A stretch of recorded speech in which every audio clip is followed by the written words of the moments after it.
Don't you know he's got that video recorder going? Some of these Lux Hotel penthouse suites, $3,000 to $5,000 a night. And you know another thing I would be looking at? Let's think it through. Lynn Shaw joining me, founder, executive director, Lynn's Warriors, committed to ending sexual exploitation. Lynn, another thing I bet the feds want, employee records. You want to tell me the room service guy didn't look in the door and keep looking as they shut the door? What is Diddy doing in there? And what about when they roll the table in and they set everything up? They get an eye and an earful. I want to know who brought him room service. What, if anything, did you see? Was everybody stoned? Did you see drugs? I want to hear it all. Plus, as Nemo Romani just stated, potential witnesses. There's nothing the feds like more than to turn a co-defendant against the defendant. They're looking for witnesses, Lynn. Buckle up, everyone, because here's what I have to say about this.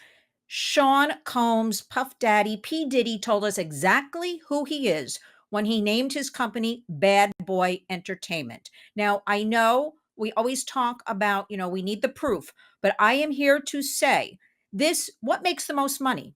I'm going to blow this up a little bit. It is sex trafficking and drug trafficking. I'm also throwing into that labor trafficking. We at the Warriors work with a lot of victims, survivors that have come up through the rap world, through the hip hop world. These are women who don't even know each other. And they have repeatedly over the years told us this was part of the culture of that world. And I want to get back to this. P Diddy runs the city, because I'm sitting here in the middle of New York City. And for many decades down the street from me had to pass this big office building, big skyscraper.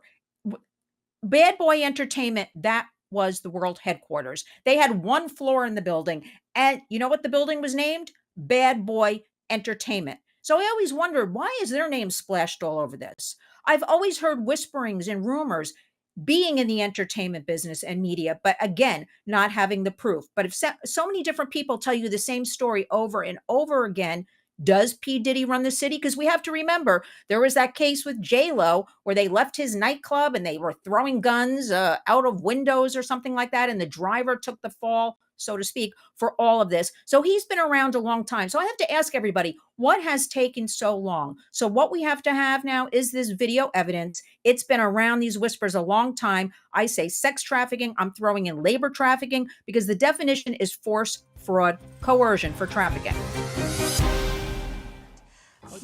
Okay, I'm trying to make sense of this. Lynn Shaw joining me from Lynn's Warriors Fighting Sexploitation.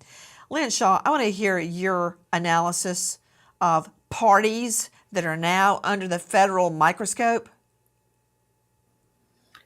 My analysis, my opinion is this is a sex and drug trafficking operation.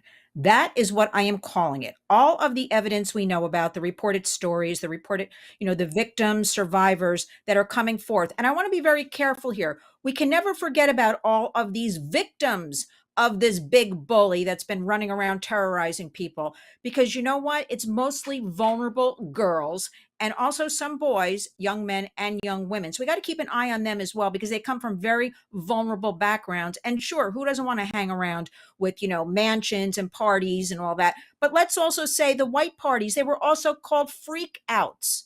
And we heard there were almost casting calls. We heard there were casting calls for anybody who wanted to attend. We'll fly you to Miami. We'll fly you into New York. We should be looking at all of that. So if the feds have done all of this so far, I am telling you, they are looking at a sex and drug and weapons investigation. That is my opinion. And that is where all the money comes from. Because let's face it, everybody, the music business, how do you afford these $70 million mansions in multiple states and all that? You can't make that kind of money in the music business anymore. Where does it come from? Again, I repeat, the number one crimes that are making money today: sex trafficking, human trafficking, the labor trafficking, the drug trafficking, and dealing in weapons. That's my opinion. That's where they're going.